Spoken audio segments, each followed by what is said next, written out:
Hello students, welcome to RiseIce YouTube channel. I am Amit Kiran Chaudhary. Today in our deep analysis, we are going to discuss about inclusive and integrated urban climate actions. This topic is very important and very interesting. I'll say later why this is interesting.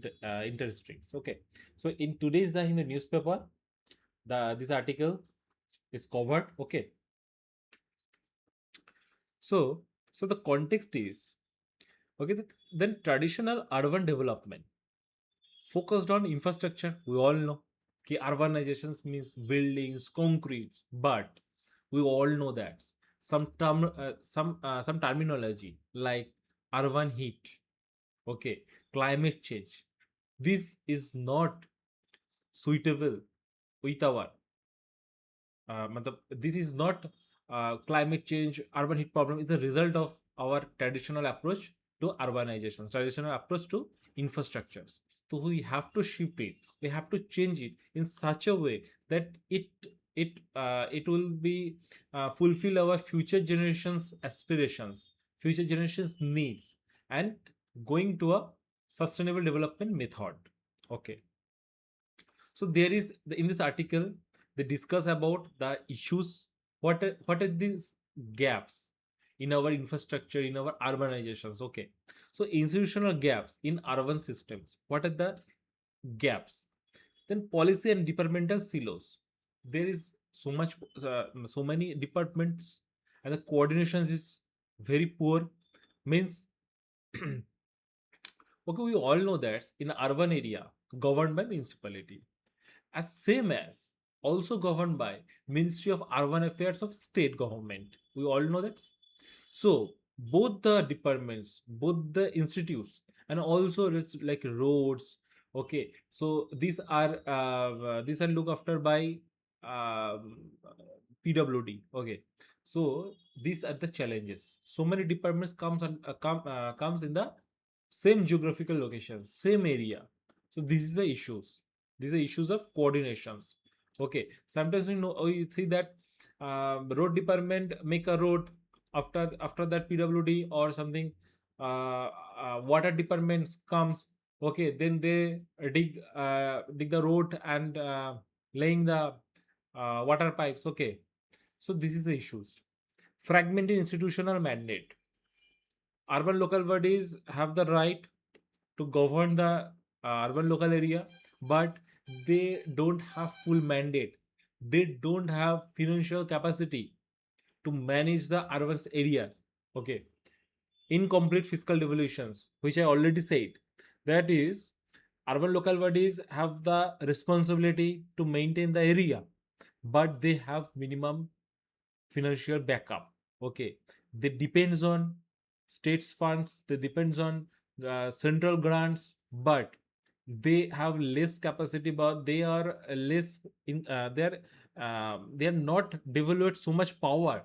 Okay, they can generate their own finance. Okay, then delivery deficits in social safety nets. Policy hurdles prevent vulnerable workers.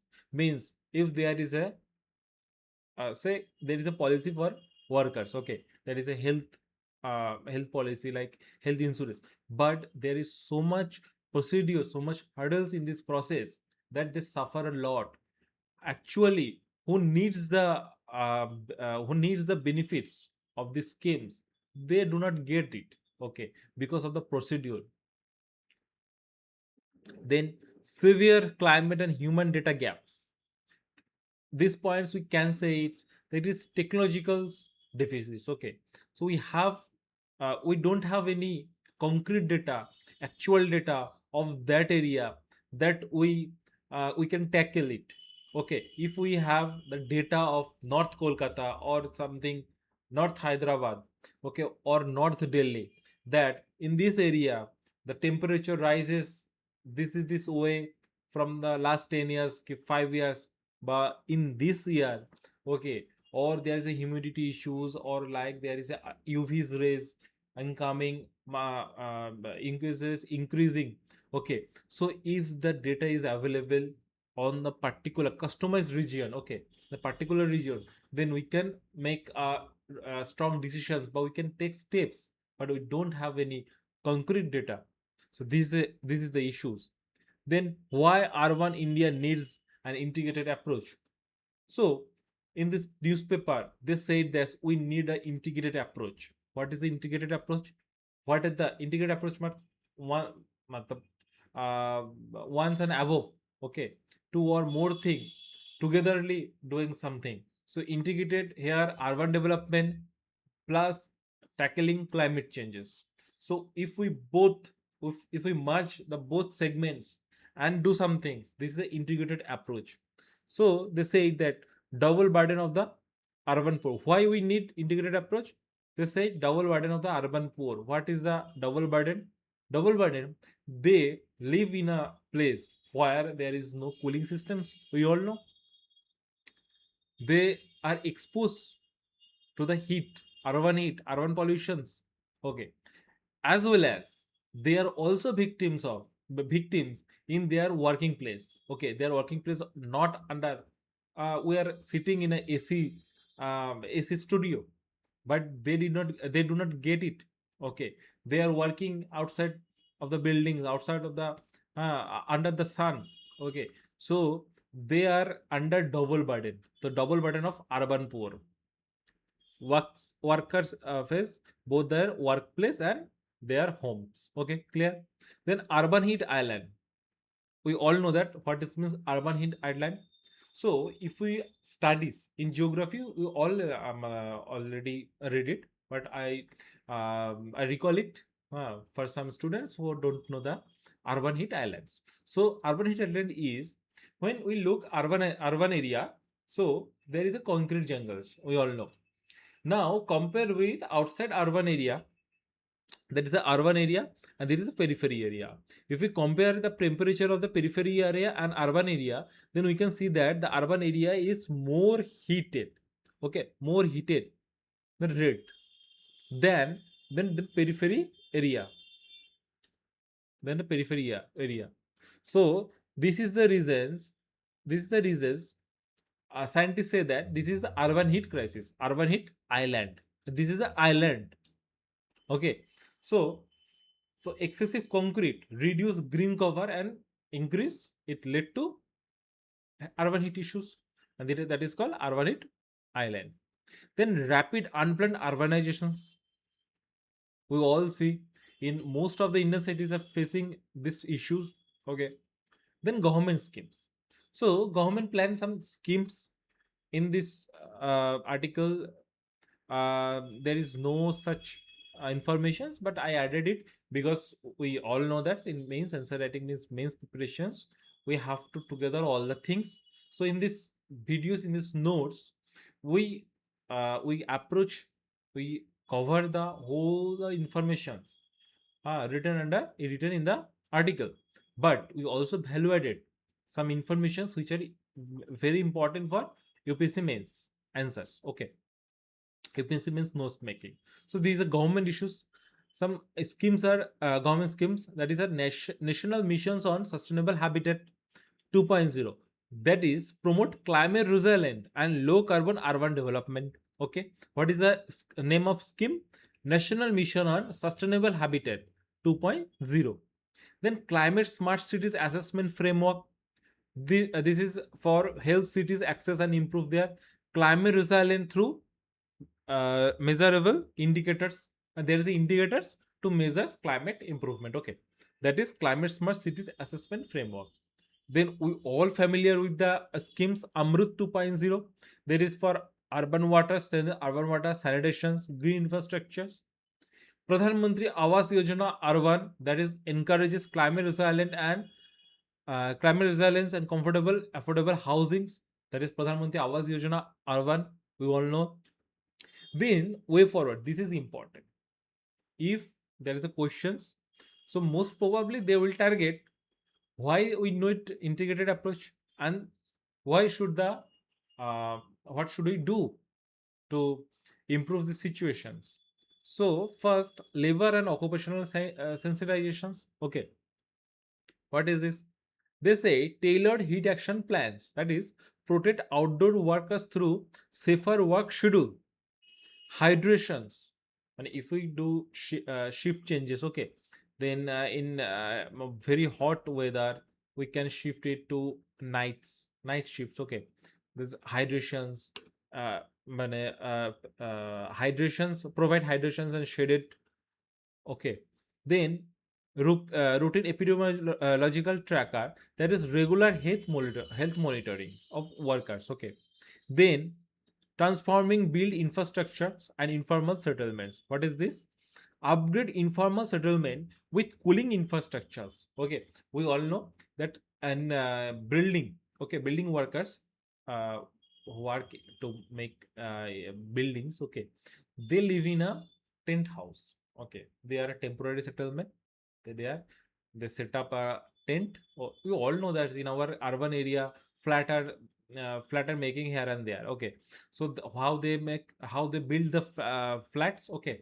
So flats, some workers come from very distance locations, and they set up a tent, and they stay inside, okay. They cook there and they stay there, and then they build the flats, okay. So here they say that if we do upgrade our informal settlements with cooling infrastructures, water supplies, drainage, then it will help the workers. Then nature-based solutions, expand urban green area, green and blue infrastructure, reduce heat and flood risks. We need it. We need the green infrastructure, okay, and greenery, okay, as well as, and strengthening social and public health safety. What are that? That equip urban health centers to manage climate related disease effectively. What are our, now it is called Amrit Mandir something, okay. So the healthcare center should capable to deal with this kind of disease which are related to climate change, okay. So heat issues. Then convergent social portals like simply welfare delivery through integrated worker friendly digital platform. What is means worker friendly? I already said that there is a schemes for workers, but the procedures is so lengthy, so complex, and most of the workers do not know what are the schemes for them, okay. So we should make a worker friendly digital platforms, so they could can avail from anywhere, okay. So they can avail it from a cyber cafe. This is very easy points, I think. If we go to the government centers, it is very complex mechanisms, okay. In cyber area we sit in a Kolkata, can make work in Delhi from a cyber area, okay. So cyber area is more citizen friendly. Then data driven fiscal decentralizations, if yes, in this century, okay, 21st century, all works, data scientists, data management, this all we know that why this is required, okay. This is required for pinpoints, okay, pinpoint accuracy. If we have data, if we have the knowledge of present situations, so we can make a good scheme for them, okay. So we need data, generate local level climate risk data for targeted policy making. So we need data for targeted policy making. And then empowering urban local bodies, strengthening financial autonomy to enable locally driven climate adaptations. Many things. If we empower the municipalities, okay, so they can do many things. If the area is facing greenery issues, they can plant tree. Central government or state government did not know that this ward is facing greenery issue, but municipalities know that ward number 13 has greenery issues, ward number 12 has water loggings, despite they have there is a water pond. So you need to dig the water pump, need to revive the water bodies, okay. So it can observe excessive water during rain. We should make a hydrant to link their small drains, okay, to pass the water. So these are local based solutions. Most of the solution is local based. We created a big way, we created a big issues by not following the small steps. That's why we can add it. There is a okay, there is a conclusions, but I will suggest that can we write it that MK Gandhi, Mahatma Gandhi said that decentralization of administrations. So as the Gandhi said, through the local self government, self government can solve this most of the issues by empowering the municipalities. Okay, so we can evaluate it in our answers, in conclusions, on, and you know that the added data, added value additions makes your marks or sorry, add your marks more. Okay, then after read the article, acha, whole documents I'll upload it in details in our website. Okay, so visit our websites. They are in Bengali, English, both language you can avail. Okay, read the whole articles. Okay, and after reading the documents, reading the notes, then attempt it. These are mains questions, 15 marker questions. Attempt in 15 minutes. Okay, I give extra marks, extra times. Generally it should be under 12 minutes. Okay, so I give extra minutes, take it, but under 15 minutes write the answers. Okay, and submit it to to our okay websites. We'll evaluate it. And for more for more current affairs and UPSC preparations, please visit our websites, Rise websites and YouTube channels. All the way students, thank you.